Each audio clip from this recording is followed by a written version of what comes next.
Now, a report from an agribusiness management firm, Sahel Capital Partners and Advisory, says Nigerian farmers on average generate the lowest yields for tomatoes in Africa at 4 metric tons per hectare. That's significantly lower than Egypt with 38.7 metric tons per hectare. Sahel Capital, in a report published in 2017, said yields are low as a result of poor production practices, including the use of old varieties, low soil fertility, inadequate pest and weed control, and the high post-harvest losses due to the poor handling and distribution system. In a bid to remedy the situation, the Standards Organization of Nigeria is developing a set of standard codes of practices for the tomato value chain from planting, harvesting, processing, and transportation to storage. A technical committee for fruits and vegetables products has been spearheading this initiative with a view to facilitate safe production of tomato for consumption through prioritized use of biopesticides as well as other human and environmentally safe operational measures. We're joined now by the Director of Standards Development at the SON, Mrs. Chinyere Egwonwu, for some insight into these codes of practice. Good morning, Mrs. Egwonwu. Thanks for coming on the program. Thank you very much, and thanks for having me. Now, first, Nigeria is a major producer of tomatoes in Africa. Why did it take so long to actually come up with this standard codes of practice for the value chain? Well, standards are demand-driven because they have to be requests for it, and there has to be, need for it. We were able to work together. All these years, we've been working with the relevant stakeholders in the tomato value chain to be able to get that. So when we realized that there are a lot of issues involved, like you said in the opening, that there are issues of low yield, which results in low quality, issues on handlings along the value chain. So we had to develop the standards. It's not that the standards were not in existence. Some of them were in existence. But what we recently did was to review some of them, to update them, because, with every day there are changes in technology, scientific changes and other changes. Even government policies also change. So we had to update some of those standards while we develop new ones to meet the challenges that the farmers are experiencing. Right and now. How will this actually address some of these challenges that the farmers are facing? All right. The technical committee that you mentioned developed about 5 standards from the planting to the storage. That's including transportation and storage. And then after that, there are value addition standards. So far, we've been able to develop standards starting from the planting. Planting, that particular standard will addresses the issue of low yield, which we have all known to be because of poor practices, the farmers not being able to use the right seedlings, and the farmers not being able to prepare their land very well to be able to accommodate that. So this particular standard addresses that. So it gives guidance and recommendations for the farmers to be able to handle their planting, right from preparation of the ground, to make sure they make the best choices concerning their seedlings, make the best choices concerning the quality, because that's in return subsequently affects the quality of the product. That is one. Then the other ones, like the next one is the harvesting. Harvesting, while you're harvesting, it is expected that while you're harvesting, you should be able to handle the products very, very well, the produce very well, in order to protect it from damages and deterioration and contamination as well. So this particular standard on harvesting also recommends good practices that the farmers must adhere to be able to harvest properly, be able to handle properly, even in harvesting, using the right harvesting implements, using the right collecting materials to collect this produce, and also making sure that in the course of harvesting, you do not mix up the healthy fruits with the contaminated, the ones that are diseased, because there could be cross-contamination. So that particular one takes care of that. The third one is the one on storage and transportation, which also addresses the issue that we have. In Nigeria, there's been issues of, between January and April, there are high yield. You have a lot of tomatoes all over the place, but they are not properly handled because, number one, there are no storage facilities, or they don't even have knowledge of what to do. Even the transportation, instead of using those baskets, they should actually use crates that will protect, even at any impact, the crates will be able to protect those products. But when they use the baskets, at the impact, it crushes and destroys the produce. So this particular standards on storage and transportation also handles that issue of making sure that this the transportation from the farm to wherever it's going to its final destination or for further processing should be done in such a way that the product will be protected, will be carried along with the right transportation facility in the right condition. So that takes care of that. The committee also developed another standard that has to do with processing. You know, the processing of this to further value addition. When you have value addition, like those who would want to go further to produce fruit juice, tomato juice, tomato mix, tomato paste, there's another standard, that's the code of practice that has handled that, taking care of, recommending good hygienic practices that should be in place when the farmers or who are the processors are handling such a activity or process. So the standards are available. The aim for us is to ensure that these farmers or everyone along the value chain, the tomato value chain, every player along the value chain has a standard that regulates, that guides its activities to ensure that they do the right thing and get out quality tomato fruits. We also have the standard for tomato, fresh fruits. That standard has been in existence for a while, but it was actually updated recently, what we call the review.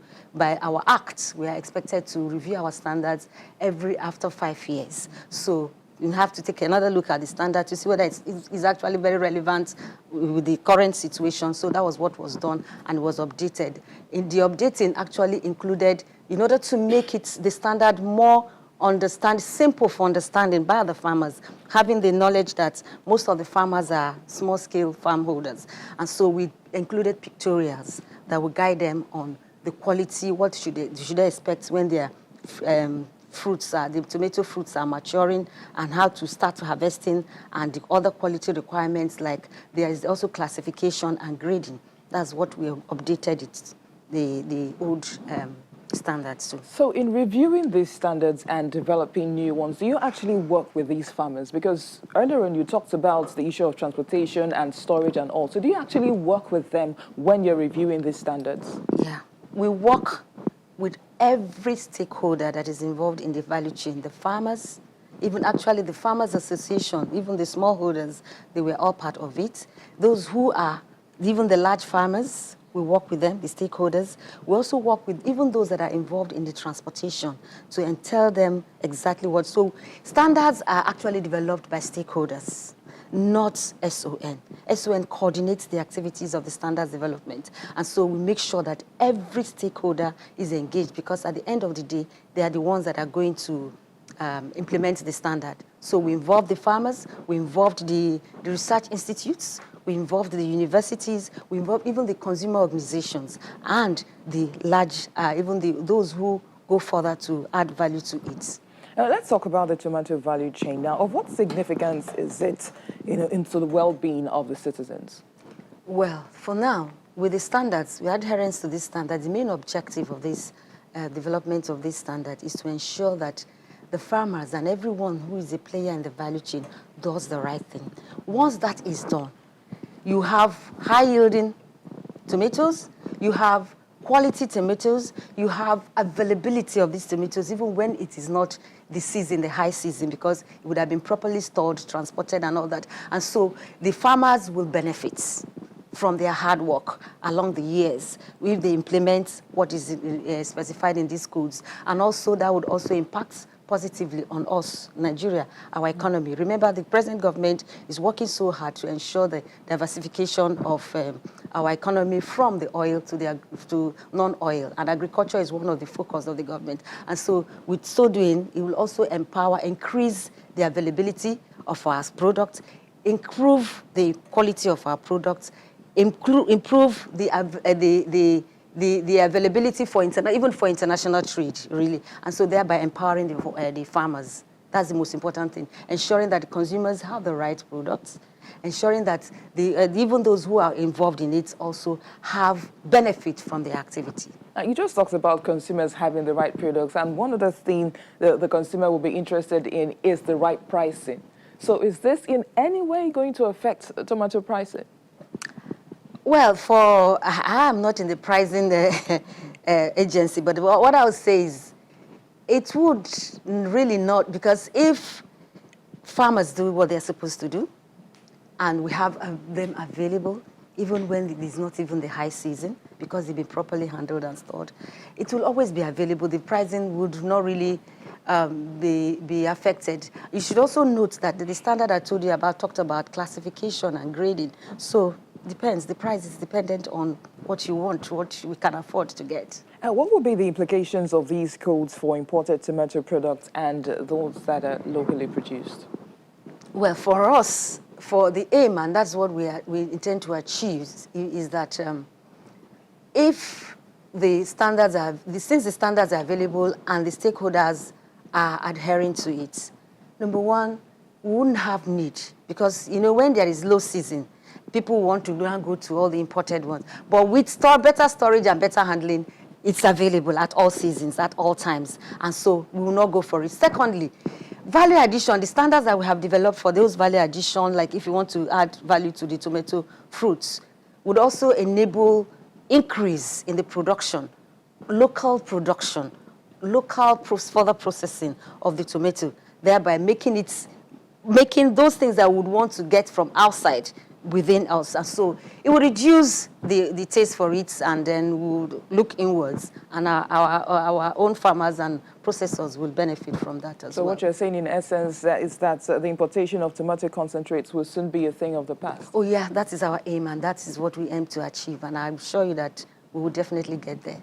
And now, who are the stakeholders who are actually involved in the development of the standards? I know we've talked about the farmers, we've talked about the SON, but are there other stakeholders that are actually involved in, updating these kind of standards? Yes, there are so many stakeholders, like I told you. Apart from the farmers, we have the research institutes who carry out research. We have even those who do testings, laboratory, the IPAN, because the standard specifies, the one for fruits, that tomato fruits, specifies the testing that should be carried out. So that standard also gives room so we need even those testing organizations to be able to confirm that those test methods that we outlined there are okay and can be used for it. We have consumer association, like I have told you. We have also those who are in the market, those who sell tomatoes. We went as far as going down to the grassroots to bring them on board, because we needed to know their challenges, to be able to put things in place, put requirements, put recommendations in place that will mitigate those challenges. So everyone that has to do, the transporters have to do, those who have cold stores or storage facilities for these tomatoes before they can be further processed, we're also involved in it. Now, your committee, which is the Technical Committee for Fruits and Vegetables Products, says that the final resolutions have been submitted to the management of the SON for considerations. When are the codes likely to be approved by the Council and actually made public? Okay, we look forward to Council approving by next month, because it was actually supposed to have been done, but because of the situation we have found ourselves with the COVID-19 pandemic. So we are planning that Council would meet by next month, and then it will be approved, and then will be circulated and for use, will be available for use. Now, we understand that the project has some multilateral partners like the United Nations Environmental Programme. What's their role in this? Okay, Nigeria, that particular organization was and is still working with the tomato farmers in order to ensure that whatever they do impacts positively on the environment. So they came on board as well to be part of that, because they had been working along that. And so we also took into consideration in the development of all these standards that the environmental impact of those activities on the activities along the value chain of the tomato, and ensure that that also was taken into consideration. So they played a very vital role in not just bringing in as many people as possible. Everyone that they'd been working with within the country were part of it, and they also supported us we had a support from them to be able to carry out this activity of developing standards. So are there any sectors that the SON is likely to shift attention to for other standards subsequently? Well, for now, maybe apart from the value chain right now, we are talking about the pandemic. And so there are lots of essential things that are needed for us to be able to manage this. So now our focus mainly is on making sure that those standards that are needed for the management of the COVID-19 pandemic are available. We have both international standards. We have those that we have developed, like the one for nose masks, the one for hand sanitizers, and the ones for ventilators. And there are even other organizations that are, with this COVID-19 pandemic, people are developing ventilators. We have a lot of people. So we're working together with them to make sure that they do the right thing and ensure that the standards are available. So the focus right now is on the pandemic, ensuring that the standards are available for the management of the pandemic, the COVID-19 pandemic. In 1 minute now, are these calls likely to come with some sanctions? Oh, sure, yes, if you don't meet the requirements. Well, not really sanction per se. The thing is, we ensure that you meet up with the requirements of the standards. And as you know, we have offices all over the country that will now, once the standards are ready, and we announce that they are available and they are ready, and we disseminate them to our various state offices, people can go there and get them. And then our offices also go to inspect them to ensure that they comply. If they don't comply, of course, we ensure that they comply. But if they don't, there are sanctions. And would you like to tell us what some of those sanctions would be? Well, in most cases, we don't really have such sanctions because our job is with kind of facilitate manufacturers, facilitate trade. So what we do is when you don't meet the requirements, we give you opportunity to do that. So most times we don't even have it getting to that end where you will get to the extent of having a sanction. But the most important thing is that when we find out you consistently have refused or have not been able to meet up with the requirements of the standard, the first sanction is to close down whatever activity you're doing first and then do investigation and allow you to put certain things in place before you can achieve that. But then the standards are available and they are certifiable standard. That means that if you conform to them, you'll be given a certificate of conformance, which we call the MANCAP, the Mandatory Conformity Assessment Program. So, and it comes with a logo, a mark, and all that you can put on your product to show that you have met the requirements of the standard. So it comes with benefits as well. That indeed will encourage them to adhere to those standards. Yes. Well, that would be a good point to leave the conversation. Director of Standards Development at the SON, Mrs. Chinyere Egwonwu, thanks for coming on the program. Thank you so much for having me.